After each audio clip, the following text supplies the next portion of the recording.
Well, listen, boys and girls, again, I am a little torn. And the reason why I'm a little torn is, I grew up with Dusty Baker. I grew up with him as the manager of my team. And I still think Dusty Baker is one of the nicest, most, gentle, kind. He's a people person. He speaks fluent Spanish. He's just a great guy. And if you listen to some of those interviews during the A series, that they were doing with him, he's just a real dude. And you got to root for a guy like Dusty Baker, that's been through he has been through everything. Let's just think about what he's been through as a manager. And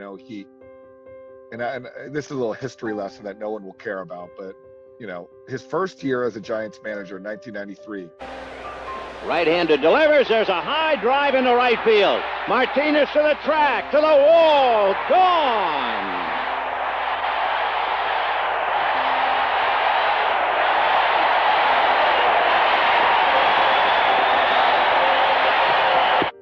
The Giants win 103 games, and they lost out to the Braves, who won 104. Well, guess what, kids? In 1993, there was no wild card. They just had it. They just went right to the LCS, and there were only two divisions.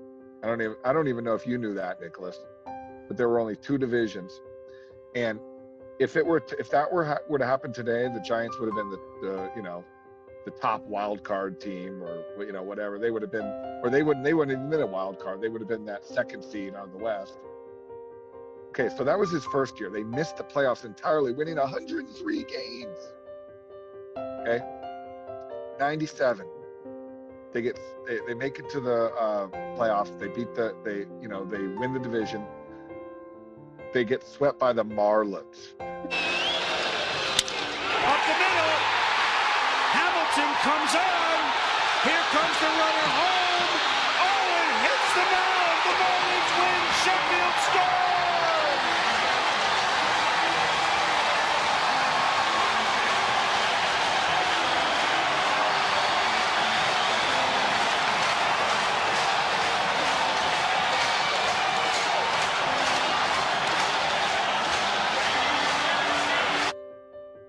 The freaking Marlins in their first playoff appearance. Well, the Marlins, they go on to win the World Series. Okay, 98.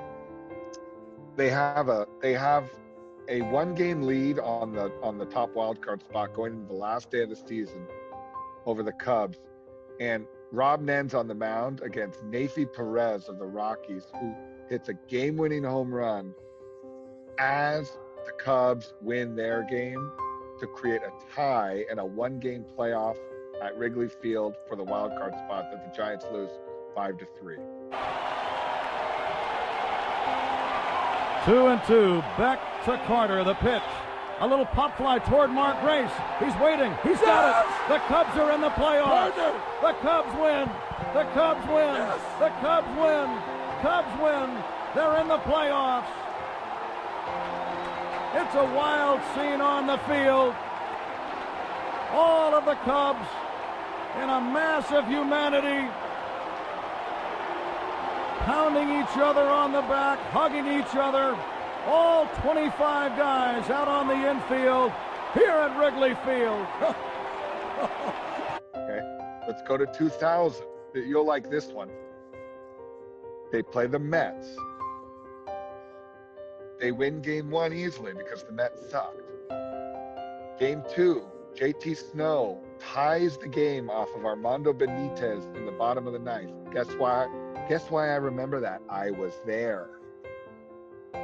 They tie it up. JT Snow down the right field line. But what happens in the 10th? The Giants bring in Felix Rodriguez. Oh, by the way, you'll hear his name again in a moment. And Jay Payton with a base hit up the middle to drive in Darrell Hamilton. Payton 0 for 7 in the series. He did drive in a run yesterday with a sacrifice fly. The outfield not too deep and a step toward right against Payton. Hamilton at second and 2 down. And Rodriguez deals. Line shot, base hit into center field. Hamilton turning third. He's being waved home. Murray up with the ball. Here's the throw to the plate. The slide. Safe, and the Mets take the lead. Jay Payton with a line drive single to center to drive home Darrell Hamilton with the lead. To give the Mets the lead, and then good old John Franco comes in the game and strikes out Barry Bonds to end the game on a pitch that was way inside, that gets called. You can show the highlight, Nicholas. It's on YouTube. John Franco striking out Barry Bonds. Everyone will tell you, if you look at that pitch, it's way inside. Now the Giants down to their final out, but a confrontation about to ensue with Barry Bonds standing in against John Franco. Bonds waiting, choking up on the bat from the left side. Miller set to run. 3-2 pitch. On the inside corner, strike three called. The ball game is over. Franco strikes out Barry Bonds with a 3-2 off-speed pitch, and the Mets have won the ball game. And they're all out to congratulate John Franco. The Mets have tied up the series with a 10-inning victory here at Pac Bell Park. They tie the series 1-1. Game 3, the Giants have the lead going into the 8th.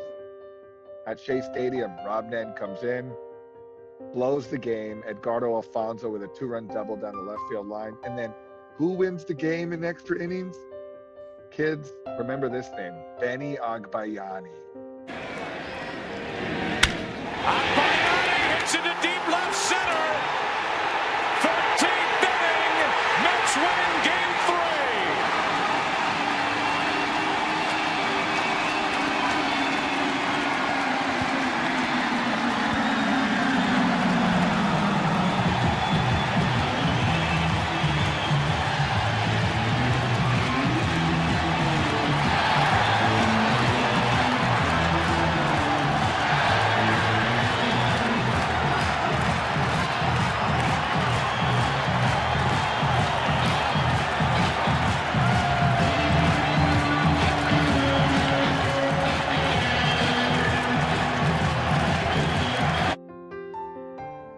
The Mets win game 3. They go up 2-1. And then Bobby Jones throws a 2-hit shutout in game 4. And the Mets win the series and actually go on to the World Series to get smoked by the Yankees, of course. But I'm not done yet, kids. I'm not done. I could go on all night, and I think I will. Game 6, 2002 World Series.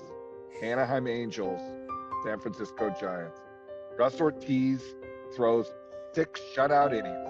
The Giants are up 5-0. He goes out, he takes the ball from Russ Ortiz and gives it back to him as he's walking off the mound, as if to say, here's the game ball. And he jinxes the entire series.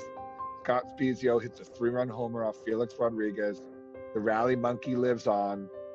The Angels come back and win 6-5, and they win game 7, 4-1 to win the World Series, the worst world champion of all time, the Anaheim Angels. 2 balls and 1 strike to Troy Gloss. The Never Say Die Angels giving their fans a thrill down the stretch in the bottom of the 8th inning.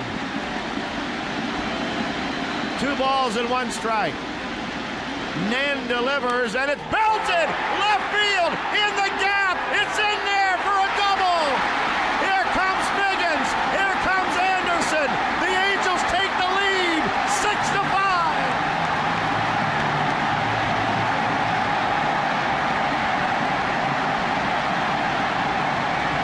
6-5. Of 2002. Fast forward to 2003. He's now the manager of the Chicago Cubs. And they're playing the Florida Marlins in the NLCS. Cue up this highlight, Nicholas. Cue up this highlight. Luis Castillo hits a pop fly down the left field line.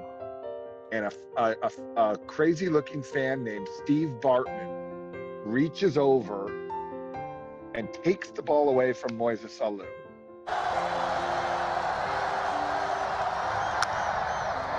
Again in the air, down the left field line. Alou reaching into the stands and couldn't get it, and he's littered with a fan.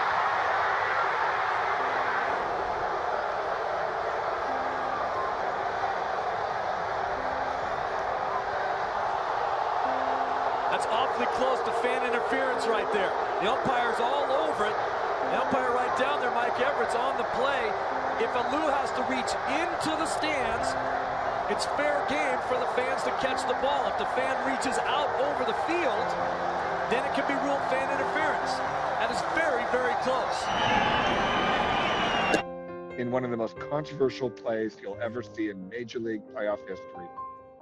At the time, the Cubs had the lead 3-0. They ended up losing the game 9-3. The Marlins win Game 7, and they go on to win the World Series again against the New York Yankees. Fast forward to 2012. He's now the manager of the Cincinnati Reds and playing the San Francisco Giants, and the Cincinnati Reds win the first 2 games of the series in San Francisco. And that year, for some reason, it was the last 3 games were in the home ballpark. They lose all 3 games in Cincinnati, including giving up a grand slam to Buster Posey in Game 5. Posey, deep left field. That is way back, and a grand slam for Buster Posey. The Giants break it wide open as Posey goes way out.